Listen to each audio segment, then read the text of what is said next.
Ederson to Manchester United. Why hasn't that deal already happened? There is a bit of an update on that one. MATEUS FERNANDES first offer in. It looks like that's going to be happening very soon. And the source for that one has actually been quite reliable in the transfer window. But I'm going to go through all your comments and questions. If you're new to United TV, this will be an interactive stream. It's not going to be a long stream tonight, but there will be a call-in show tonight at about 7:30, 7:45 UK time. So there will be a call-in show where you can jump on, have your say, let me know anything you want to talk about. That will be on the table. So that will be happening in about 2.5 hours' time. So just over a couple of hours for that one. And we're going to be talking about Manchester United, Ederson, Fernandes, any other stories you've seen today. I think Rafael Leao is a slightly concerning story. I'm not on board really with Rafael Leao, but Ederson looks like it's almost a done deal. And I'm going to go through a bit of the information on this one and see what people think. One of the things I did see in terms of comments as well is that Danny B in the chat, Irish Pit Terrier, if you know who Danny is, so I'm not giving up hope for Anderson to come after Ederson and Fernandes are done. And to be honest, Danny, I would not give up hope either. That you never know what's going to happen. There's a lot of things to happen in the transfer window, which has not even yet opened. So I would say for any Man United fans, never ever give up on anything that could potentially happen. The only thing I gave up on recently was I was watching a game of football last night, and after about 15 to 20 minutes, I did give up on watching one team actually trying to win the game because Arsenal decided to park the bus after about 15 minutes. And I pretty much wrote that off as a competitive game of football from that point onwards. But anyway, I think people probably watched that match. There's a lot of people talking about it. I'm not going to discuss it too much. But let's go into the Man United news as well. So, in terms of like Edison, just to quickly go into it, Fabrizio Romano did a video about an hour and a half ago, I think, sometime this afternoon, pretty much saying that everything's expected to be done. We've got Ben Jacobs on this as well, saying everything's expected to be done, the same sort of thing.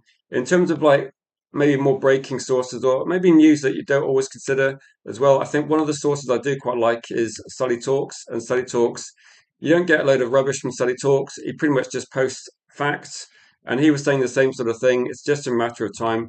And the reason for the delay, and in terms of this one, this might be something that people already know, but in terms of like why has there been a bit of a delay? I will jump into the comments in a second, but I just wanted to put this information out there to start with. And what's been happening is that Atalanta have got a few things to do as well. So Atalanta have actually been restructuring a little bit in terms of like what they're doing with their club. And we know Atlanta have actually sold a few players recently. They're struggling somewhat. They're not doing quite so well. But behind the scenes, they've got a new sporting director. So Cristiano Guintoli, sorry if I pronounced that wrong, but they have a new sporting director at Atalanta, and it's getting him in place is he's going to be part of the negotiation with Manchester United. So effectively, they've had a bit of a restructure at the board level. They've got a new sporting director, and this is the reason why Man United it's not a done deal. And one of the things that might be good news for Manchester United fans is that the price is not going to be it's not going to be close to like the 50 million quoted maybe like a week or 2 weeks ago. It's going to be lower. I think in terms of like money, it's probably going to be, maybe it's going to be like mid 30s. So the price is probably, to be honest, it's actually not too bad. The price is going to be coming down from what I can see as well. So every time we've covered this story, and you can look on the channel, I think a couple of weeks ago we talked about this. Every time we've talked about Ederson and Manchester United, it looks like the price has gradually got a little bit lower. So I wouldn't be too worried about the initial, like, so the final price. It might come down to about 35 plus some add-ons. It looks also like Manchester United might be negotiating quite a low salary for Ederson, so he'll be coming in probably rumored to be about 75k a week. So in terms of like what our wage structure and wage bills on, that would be considering that with bonuses, someone like Mainu might be on about 150. We might be getting Ederson in on half that amount of money. So in terms of like looking at Casemiro's wage bill off the books of about 350k, we're essentially paying about, I don't know, like a quarter of that. So a quarter of that salary. And to be honest, like a year of Casemiro's salary probably pays for like half this deal anyway. So this is kind of the situation regarding Ederson. So that's to be expected to be done very, very quickly. I don't know if anyone's actually got any comments on Ederson before we jump into Fernandez. I mean, I'll just go through a few of the comments as well, but also welcome everybody in. This is a somewhat unusual streaming time because I took my daughter to gymnastics this after about midday, so there's a reason why I wasn't around the usual 1 p.m. I didn't get back into the house until a few hours later. So we're going to go into this, but I thought we'd do a sort of a summary and cover a few of the stories. And there will be a calling show in a couple of hours' time to discuss that further. If anyone, and as I said, everybody is welcome on the calling show. There'll be a link in the comments. So come on, have your say, and let me know what you're thinking as well. Big up to you, Mizoon. If you post a comment saying it's the best Man United community, it's going to get read out. But big up to you though. So go into this one, and yeah, no, I appreciate that. It feels a bit warm in here, even though the sun's gone down a little bit. What are people thinking now? Now that kind of dust has settled, we've kind of had some time to consider the Ederson implication. Where I think a lot of people might have done their own research, had a look at what the player's capable of, what the reasons for signing him, etc. Do people find are people relaxed with this now in terms of as a potential third signing? And for me, I look at it and think so. Actually, good point, actually, Yari. All I know is that they got a new sporting director. So, yeah, maybe if Murtaugh's, I don't know his actual role because I wasn't really looking into it, but if Murtaugh was actually sporting director, I don't know if he's been fired or whether they've had a movement. I honestly, I don't know. But all I know is that according to Man United sources and why this deal's taken not a long time, but why this deal didn't get already done, it's because of the new sporting director. So maybe. I mean, we were happy to move him on from Man United. Maybe we're seeing the same thing at Atlanta. That's all I'll say. So no, jumping into this one as well. Vicky, you got a notification. Was it from me or was it from YouTube? If it was from me, then I'll try not to spam people too much. But this is going to be a very short one. So are people generally okay with Ederson? Cheap deal, not going to cost too much. Possibly the third midfield signing out of three. I think when the dust settles and when we start looking forward to the 2026-2027 season, I'd be amazed if Ederson's going to be in the top four in terms of how much we pay on players. So I think he's going to be considered like a cheap signing overall, and I think people will be relaxed with that one. That's what I'm thinking as well. Okay, maybe YouTube is finally going to be on board with what I'm trying to achieve. So that's always a reassuring fact. Dad says Ederson is a good player. So again, Debastas as well saying I was never disappointed with Ederson links. Was hoping it would have happened 2 seasons ago.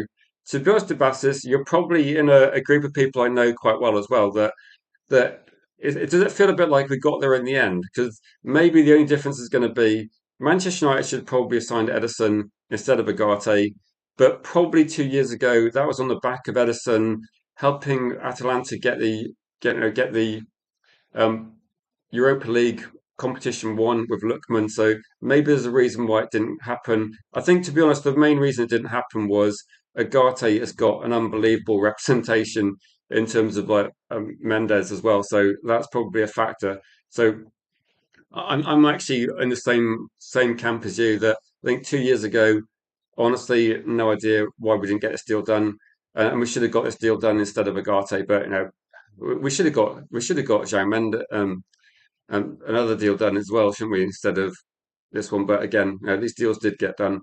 But in terms of this one, Ederson, the money would not be that expensive. This is what I wanted to look at as well and get people's thoughts and opinions on this one. So I'm going to be live for maybe about, I don't know, until about close to 6 o'clock, in which case I've then got to go and get some food and get ready for this evening stream. But this is called an exclusive by United in the Know. This account has been generally quite reliable, but again, in terms of accounts and the information that's been posted, I think when you're looking at this story, it's not going to be anything. This isn't out there in terms of a crazy story or crazy breaking news. All they're doing really is trying to say that Man United have been talking about Fernandes for quite a long time. I think it's probably one of the signings where I think most people are on board. This feels like a good signing, and probably about a month ago, we'd have been looking at this in terms of will West Ham get relegated? If they do, he's going to cost this much. If West Ham stay up, we think the price might be a bit more expensive. So West Ham have tried pretty much for the last few weeks to put out the story that he's going to be very expensive, whatever happens. But we do know that West Ham have got some financial issues. We know West Ham have got some financial issues regarding, and they need to raise some money. But this doesn't mean that players are going to go for very cheap. So West Ham have got to negotiate properly. that they do need to raise money, so the players will be leaving the club. But you do have players like Bowen potentially, Matheus Fernandes almost certainly. I think Juve probably more than likely as well. Somerville probably a good chance that people do like him as well. So Matheus Fernandes is expected to be maybe the most expensive player leaving West Ham, and West Ham already sold Luca Paqueta in January for quite big money as well. I can't remember the exact figure, but 45 million rings a bell. He went to South America, I believe, at the time. So that West Ham are already, have been raising money, and they did start the season so poorly. I think maybe that I don't know if they could have done much different at the start of the season. That they just started off quite badly. Are people generally going to be quite happy with this one as well?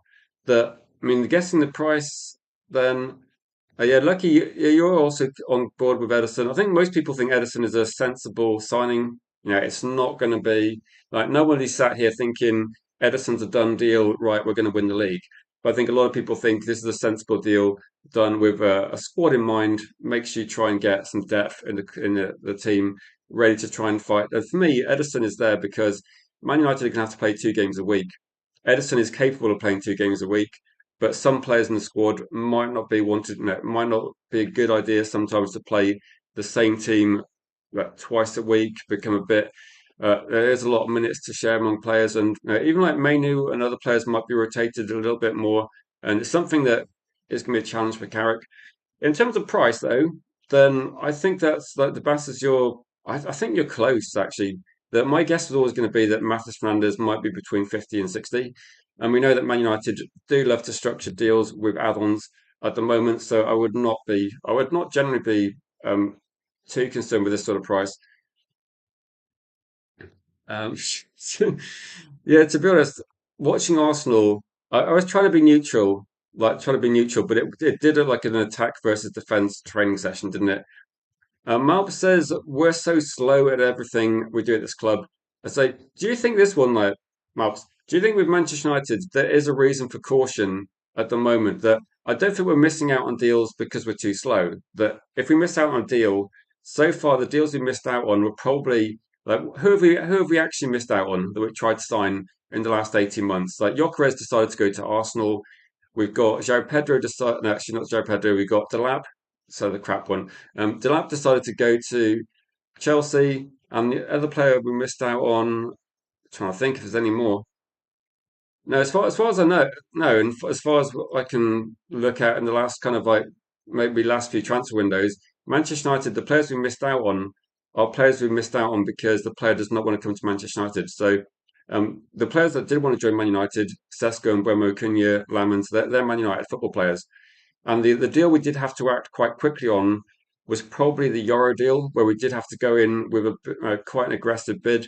So I think we do appear slow, Melts, but the transfer window hasn't opened yet. So I think in terms of this one, that we did go quite quickly. I think if you look at it, like maybe the time from actually agreeing Mbeumo to actually signing Mbeumo felt long, but the deal was pretty much there. The deal was done. So the deal was done quite early in terms of this was going to be a Man United player. And maybe with Matheus Fernandes, that maybe we make a first offer, and let's say that's like no, it's the end of May at the moment. If we're making an offer for Matheus Fernandes and we're trying to get the deal for Edison wrapped up. And if we do this, if we do both of these in the first week of June, that's going to be quite quick. For Man I know people say that other deals have happened. Yeah, other deals have happened. But I think United are taking a long time. And one of the reasons for why things are taking a long time is that in terms of like the Vvel, Wilcox, Barada, and the data team, there seems to be more than one person at the table. So every single person has to be positive about signing a player, and they have to agree it's the right deal before the deal gets done. So Study Talks was putting that information out there. I think it was yesterday or the day before. So they got a group meeting kind of mentality as well. So this is not going to be pushed by Vvel. Nothing's going to be pushed by Wilcox. They're all going to be in agreement, and it all has to be signed off by the people above them. So I think there's a reason why things are taking longer because everybody has to be in like pretty much unanimous agreement. And I think they're also looking by this as well. Maybe we're looking at actually getting decisions right. So it felt like for me, if you remember last season, it felt like an eternity to actually get the Lammers deal done. Like when we were trying to sign a goalkeeper, I was waiting and waiting and waiting, Eventually, we got a goalkeeper signed right at the very end. It meant he missed the start of the season. But to be honest, like you fast forward a season, okay, we had to deal with Bayern doing goal for a certain amount of games, but having Lamens as a signing, I think was a really good signing, and it would be. I would look at say some of the options that we had instead. Who's the goalkeeper at Paris Saint-Germain that got benched and it wasn't in the final that he was watching because he was on the list. He hasn't been great at PSG. There was probably about I know like 10 other goalkeepers that were linked, and we also uh, took our time. I think we just made the right decision. It felt like it took a long time to get there. Big up to you, Mr. B, in the chat. So I think we do look slow, but I'd rather we got decisions correct than got a. I don't want to. For me, the most important thing is not how quickly you get the deals done. It's how effective the deals are going to be long term. Like if you're going to sign a football player that's going to be at the club for, I know, like Lamans could be here for a decade. If it took an extra month, I don't really mind too much. The problem is that it did mean we had an issue with the goalkeeper at the start. But when we're looking at these deals now, I think the Edison deal will be wrapped up quite quickly, and that'll be fine because that's plenty of time before pre-season, etc. The MATEUS Fernandes deal could happen. I think could it happen like reasonably quickly, but this feels exactly like the deal with say in Buemo last season, where I think Manchester United will feel that Matheus Fernandes wants to be a Manchester United player. They're going to put an offer in. So, quick question then: if Man United do put an offer in, if we get some confirmation of this one, I mean, we're going to have to wait and see if it's genuinely accurate and this is true. But if Man United are going to put an offer in, what do you reckon that we're going to see as a first bid? Like we've all seen the story that say West Ham wanted what 84 million. Like no one really believed that. We've seen stories that Man United want to pay. I can't remember how much it was now. Like certainly less than that. But West Ham paid about 38 to 40 million for him already, so they want to get some profit. So for me, I'd say the baseline has to be like the minimum price. If West Ham were like having a closing down sale, I think 45 to 50 would be like a minimum price. And that's why I would say for me, like if you can get the deal done close to 50, 50 plus add-ons, then I think it's quite a good deal. If the price ends up going, I don't know, like a bit closer to 60, then I don't think it'd be too bad. Southampton do have a sell-on clause of, was it 15%? So if it's 15% on the profit, then I don't know if the add-ons would have been added to this deal, but say for example, it's going to cost them 38 or 42 million, depending on add-ons.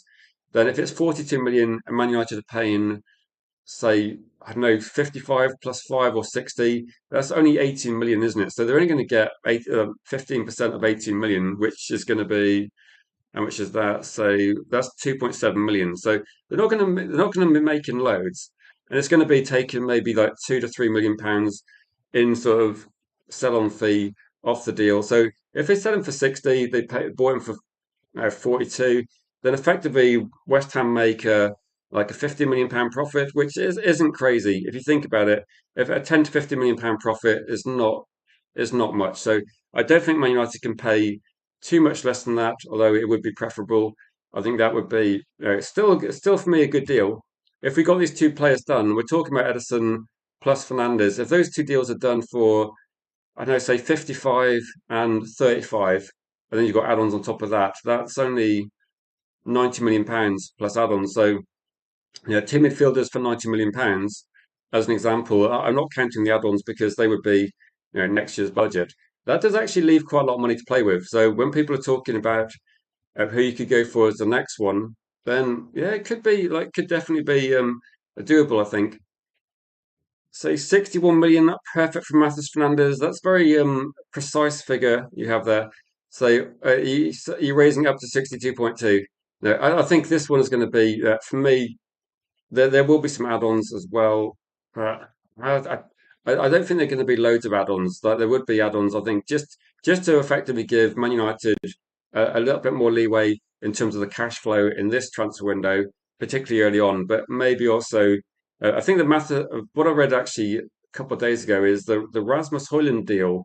I think the money's already gone to Man United. I think that's already like taken care of. So That's money in the bank for Man United with Rasmus. And this is kind of a different situation as well for us, that we do actually have, we do actually have some money coming in. So if we're looking at the deals and we get two midfield players done for £90 million, then potentially, trying to get a third deal done, I think that we could look at that. I did see a rumor that, I don't know if it's true, that Man City would make an offer, I think, for Anderson of about 90, 95 plus add-ons. So if you look at that, I think Man United could match that if they really wanted to. The question is going to be, Man United will only match that if they think Anderson wants to join Man United. So yeah, and so yeah, no, exactly. I agree that we have money to spend. What I'm saying is it's a bit of a different situation for Man United, because I think last year we got a little bit of money from, trying to think who it was. We got a little bit of money from Anthony, but it wasn't a lot of cash. We loaned out Anana, loaned out Rashford, loaned out Sancho, etc. So all the players that left the club seem to be going out on loan. But this time, we might get some money for Anana. We should get some money from Bayern. But we could be looking at a situation where whatever Rashford goes for is money coming in. Rasmus is actually quite big money. And I think Xerxes and Agate would be quite decent money if those deals get done as well. So this might be the first time that we've actually got significant money in. And if you add that onto what we normally spend, I think there's money to spend there, but I don't think we're going to go crazy either. Yeah, no, everybody's saying hi to each other, which is good. It's a friendly community, but that's good. But I will go through some comments as well. I probably won't be reading out all the highs to everybody. And I'm probably going to ignore Arsenal related stuff, because it was bad enough watching Arsenal. Let's be honest. I don't want to sit talking about it. It was a game which, and you watch it at the end and go, right. I think football won though. I think football took on anti-football, and I think football won last night. So that's all I'll say about that. So well played to PSG. You kind of brought some credibility to the game that negative tactics don't work. That's good for Man United fans. And I always like to see a team that actually tries to create stuff, try to take chances, try to do things. If only Cavashalia had, like, I don't know, like the Duracell battery life of a Bunny in the 90s, he might have been able to keep going, because the space opened up after about 75 minutes, but Kvaratskhelia was absolutely knackered at that point. So, it was one of those situations, wasn't it, where Arsenal decided to park the bus for what felt like about 4 hours. But at the end of the day, it almost worked. It almost worked, but it's really pretty annoying. Do you remember when Real Madrid saved football by effectively beating like Liverpool, Arsenal, and Man City? It felt like one of those as well. And yeah, it couldn't happen to a nicer centre back, could it? No, exactly. It's nice to see karma actually working in football, isn't it? But no, I don't actually know too many Arsenal fans in real life anymore. But I do know, unfortunately, well, I say unfortunately, I know there's a lot of noise online, which I'll be trying to look at. Um, yeah, no, I thought Paris Saint-Germain were a bit underwhelming, to be honest, Mr. B. I think it was like partly negative tactics from Arsenal, but again, they didn't show what they can do. That I think Paris Saint-Germain, the effort was there, but they didn't really have the quality on the night.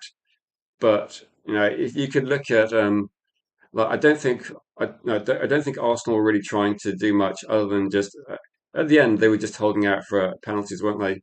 So it's good, because sometimes a team holds out for penalties, or they don't really deserve it, and they win, and it's really annoying when that happens. So going back to Matheus Fernandes, what would be the maximum price people would be prepared to pay? So we seem to be pretty sure that Edison's going to be quite cheap. If a Fernandes offer is going to come in and it's going to be imminent, is there a maximum price you'd go to for Edison? Given in mind that, let's be honest, like Man United, these are going to probably be. I think each deal we do in the transfer window regarding midfielders will probably be more expensive than the next. So whatever Edison costs, that's probably the cheapest deal. So I think once we got Edison, I would say Hackney, Joe Gomez. Who else were we looking at as well?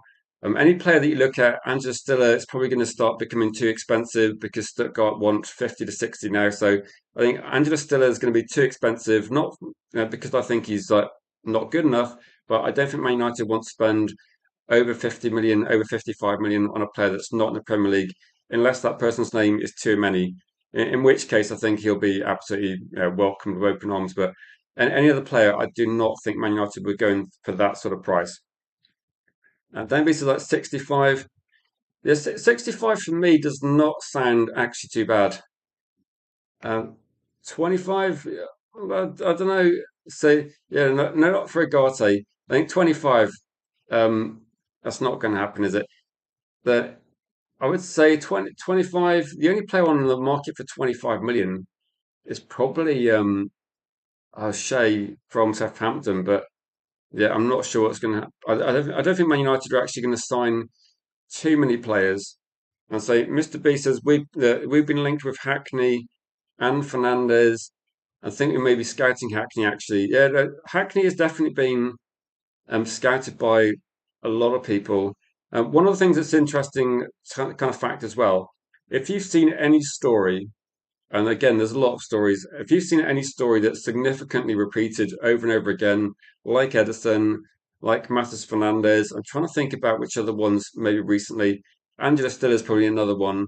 And probably you'd look at the Premier League players like Tonali, Adam Wharton, Carlos Baliba, and any others, obviously the Anderson one. And I think Manchester United have been scouting these players relentlessly. So in terms of like the approach, it does start with data, but the data is only half the story. So all the players that have been talked about, I sometimes use stats and a bit of data to say that why are Manchester United interested in Edison? Why are Manchester United interested in Matheus Fernandes? In terms of like, there's a lot of options out there, and there is a data-driven approach to start with, and then that has to be backed up with scouting reports. So the Lamans story, I think most people there was a story being pushed out there that Lamans was a data-driven signing, but let's be honest, the goalkeeping scouts were regularly monitoring and watching him as well. So this data might be part of the story, but it's not the whole story. Man United are not signing players just based on stats. Just to put that out there,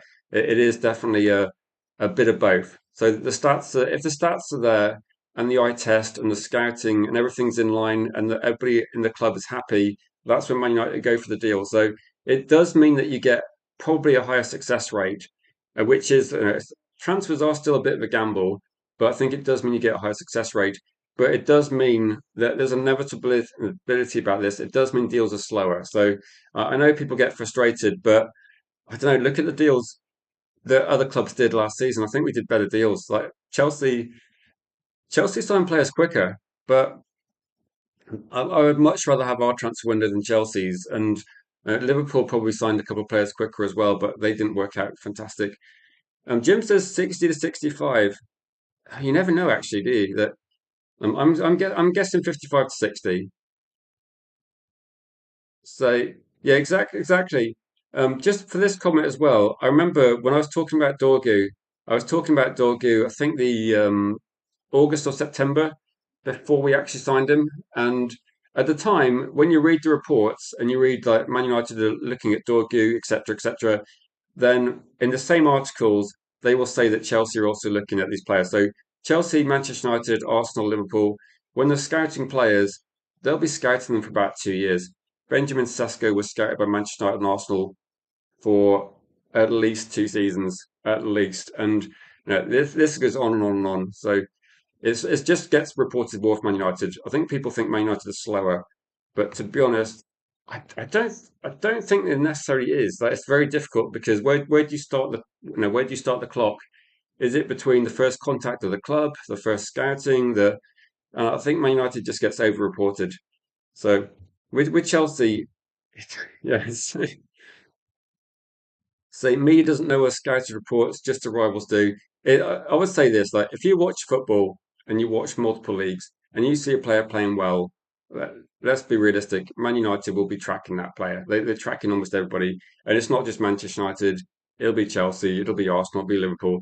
If you have an interest in scouting yourself and you look at the data and you can all the information's out there that people can find, then no, you look at it and say it's that Man United are just effectively using what other clubs did. And for the last 2 years, we're probably being run more efficiently. But it does take time, doesn't it?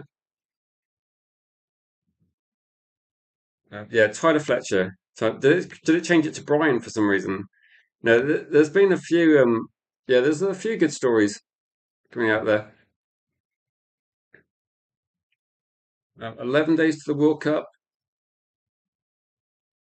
So we're not telling the media about Sandro Tonali. I mean, it's not really a secret, is it? I mean, the Sandro Tonali thing, I saw some when I was away for a couple of days. I was tagged in a couple of tweets by Newcastle content creator Philip from Toon Tactics. And I said, look, I've been away, but we'll have to catch up with Philip because Philip he'll be looking at things from the Newcastle side of the story. And from a Man United point of view, we're looking at Tonali, and we don't have to say anything as a club, do we? Because this will come from all the stories. Like Man United do not need to say a thing. All the information will be 100% coming from like agents and like media in Italy was pretty accurate, and there's so many different sources as well. Let's be realistic here. If a player wants to leave a club, their agent's job is effectively to create as much hype about that player, link them to as many high-profile clubs as possible. So Manchester United will be linked to players we have no interest in signing, and we are linked to players we have no interest in signing every single transfer window. I saw something this morning about Victor Osimhen. Like, just a quick question about Victor Osimhen. Do you think there's any remote chance that Manchester United would be looking to sign Victor Osimhen? The salary demand would be huge. The transfer fee is more than likely going to be massive as well. And he's not had the greatest season this season. He's getting, again, another season on. I would be very surprised if, this is why I think it's a new story out there because now maybe Victor Osman, maybe he does want to leave, but I think Victor Osman might have signed a contract that means it's nearly impossible for him to leave. People do just not know. Clubs do not spend big money on players that are Victor Osman's age.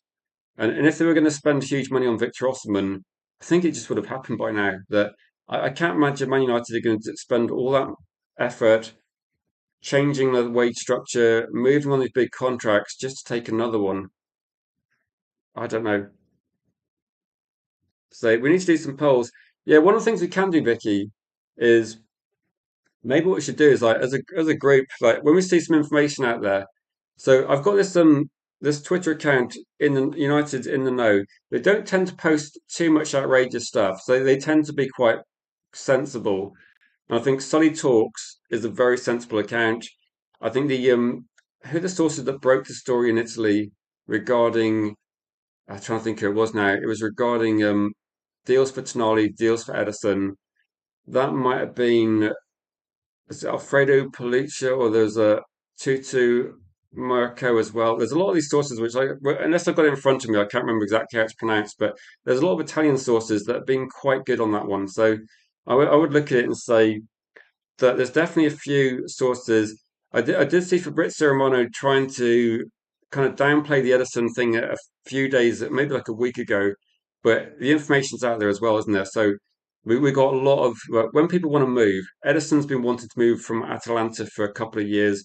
Tonali desperately wants to leave his club. We saw the same situation as Victor Gyökeres. Now, Victor Gyökeres wanted out of Sporting Lisbon. So when those players want to go, these players really want to go. So then when you look at it, that information will be out there. So the players that want to leave their clubs, there's so much information out there. That's why I don't see a lot about too many. I think a lot about too many is probably like too many wants to stay at Real Madrid.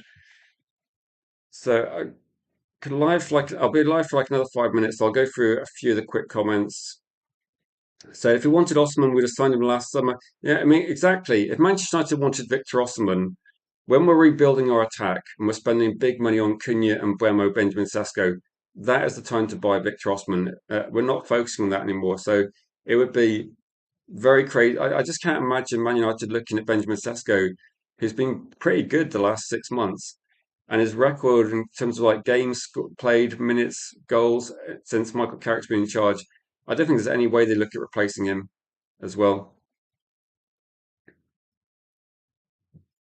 Yeah, Hackney's linked to a lot of clubs. I think he's going to get a Premier League move. BLT Tyrone says if Osman wants to join Manchester United, he'll come. We need to think of those shirt sales. It's going to be how many shirt sales to get. How much does he get? How much does man get paid? That I saw a story that said that Victor Osman would be like 150 million euros or something like that. We're talking about close to Isak sort of money, and we're talking about a salary that's going to be maybe like a Casemiro salary. I don't see how we can. Let's be honest, like how many shirt sales we're going to make that aren't counterfeit sales. That I don't know if we. But for me, it's not. It's not. It doesn't feel like a sensible move compared to what we've done. Big up to you, Sanjay. Greetings from Malta. I will bring that. I need to bring back the map now that we've kind of restarted as United TV. I need to bring back the map, and then I can put people on. But I don't know you're from Malta, so big up to you. I do know that we got one person representing Nigeria in the chat, in Cody, and we I do know one person from Australia as well. So yeah, Victor Osman would be good. But the thing I'm looking at is if I was going to say, let's have a look at what Ineos would do, because I don't know what I would do would be different possibly. And Ineos would be looking at this going, right, is he the right age profile? He's probably close to being a bit too old, isn't he? And I think regarding that one, it could be a bit too old. Then, and his money, the money's quite high. So I think he's one of these players that I do like him, but I don't think it's the right player for Man United. He might be the player to get at Man United if Man United had already, like, maybe in 2 years' time, we'd look for that sort of player. But we've got a lot of things to get done, a lot of things. So exactly, all the players' salaries will go up getting back into Europe, but it's not really a problem, is it? Because the Champions League prize money will be, massive as well. Big up to you, Mark, in the chat. So if anyone's got any like final points, I did say I need to head off at 6, but I will be doing a calling show. I'll probably be hosting the calling show just myself tonight. Everybody will be welcome. We're probably looking at, I need to cook some food and then eat, but I can do that quite quickly or reasonably quickly. So I'm thinking about 7:30 to 7:45 sort of start time, but everybody's welcome to come on. It will be a general Man United discussion sort of stream as well. So you can be looking you can look at anything you want to talk about, and anything you want to talk about is 100% on the table as well. Um, Lima says you're representing from Toronto. This is like Toronto and Dubai. That's quite a range there. You can only be living in one country at once, I'm assuming, or at one time. Too many talks are serious, and when he arrives, it's what was the? I'm not sure what the comments there. So you're thinking it's going to be a if too many arrives, that's going to be a statement signing, isn't it? That for me would be that getting these deals done. I think Matheus Fernandes wants to stay in the Premier League. It seems he wants to join Manchester United. This is why I think these deals are going to get done quickly. But if you're Man United, get the easy deals done first because there's going to be some difficult deals to negotiate. If Manchester City are getting Anderson, I think Manchester United fans don't need to worry too much about that. But we don't have to get the same. No, the players that's best for Man City may not be the best option for Manchester United. So if Man City get Anderson, let's just hope that he's peaked. And yeah, exactly. Like you get the Manchester United last season, we tried to get the easy deals done first. Like we got Cunha done first because it was a release clause. We did want to get the lap done. Okay, in hindsight, we're probably good we didn't get the deal done. But you look at getting the easy deals done first. Maybe if Lewis Hall really wants to leave, or there's another left back they think is going to be a good option, you get those deals done first, and it's not going to be a problem, is it? So I can do a couple of minutes of questions if anyone's got some questions as well. Devasa says Edison and Fernandez should be done faster.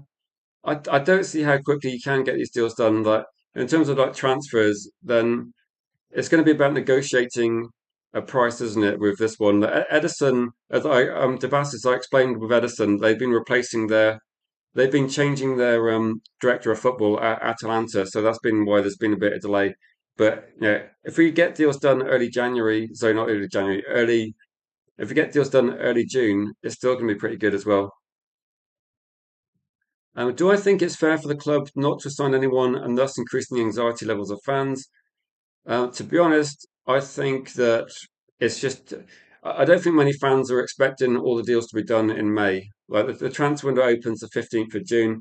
I think most Manchester United fans want to just see what happens as well. I mean, when the transfer window opens, if Man United are doing done deals on that day, I think most people will be actually happy with that one. So I don't think there's going to be a big problem at all. So there won't be a big problem with this one. Now we're going to get Vicky will be on tonight, which will be obviously a great bonus to the show as well. So as everybody else, please like get involved as well. If anyone's got, before I wrap this stream up, has anyone got any thoughts about what they want to talk about tonight? Because I will be kind of not rushing, but I will be trying to put together the stream quite quickly. So if you've got a suggestion for like anything on the thumbnail, then regarding like anything you want to talk about or the video description, is there any sort of breaking news you think we need to cover this in like the 7:45 stream, or are people just relaxed to just go with the flow? I'm perfectly happy just to have a very general chat, and if people want to come on and have their say, then you're more than welcome to do that. Yeah, yeah. No, I know, I know. I think some people get a bit over anxious about the transfer window. It's about the quality. It's about it's about the deal at the end of the day, isn't it? So it's not about how quickly you do a deal. Rushing to a bad deal is worse than waiting out and getting a sensible deal. And I did say like a couple of years ago, getting really bad deals done quickly is something that is not going to help Man United. And if there's no good deals, sometimes you have to just like if there's no good deals at some point, maybe you do walk away from some of them. But United will get some good deals done, I'm sure. I don't see a problem. So, any thoughts on subjects you'd like to cover? Um, cheers, Andy. I think I missed your comments, Andy, but thanks for supporting the channel. Maybe an added bonus. Most of our transfer targets don't seem to be in the World Cup, so I think that's coincidence rather than strategy, and maybe just a bit of luck that some of these players, like MATEUS FERNANDES, it could also be a factor that some of the reasons why players we're looking at are not in the World Cup is to do with youth. But I know a few people were saying about, I saw someone actually saying, should we be worried that some of the players we're looking at are not representing their country? And my response to that is Eric Cantona was not representing France when Manchester United signed him. Steve Bruce was never getting in the England team very often. And look at Andy Cole, absolute fantastic player for Man United, not getting in the England team either. So I don't think representing your country is going to be an indication of anything like that. So I don't worry about this. That it's not about the individual player; it's about how they fit into this team. So, if someone's not playing for Brazil, I don't care. It doesn't matter. Like, there's Brazil have a few players to choose from, don't they?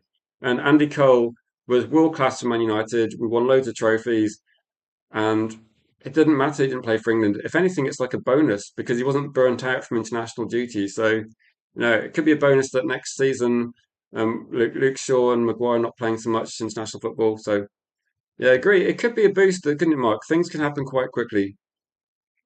Yeah, no, it's open to everybody. 100% open to everybody. If you want to come on, then go for that one as well. Look at Tuchel's England squad. Let's be honest, though.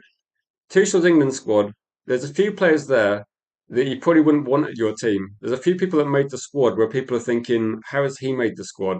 And there's a few people sat at home that will be watching the England team with us fans that people think should definitely be in that squad. So good players miss out at every international, every tournament. So it doesn't matter, to be honest. Like Tuchel and Brazil have got a lot of players to choose from.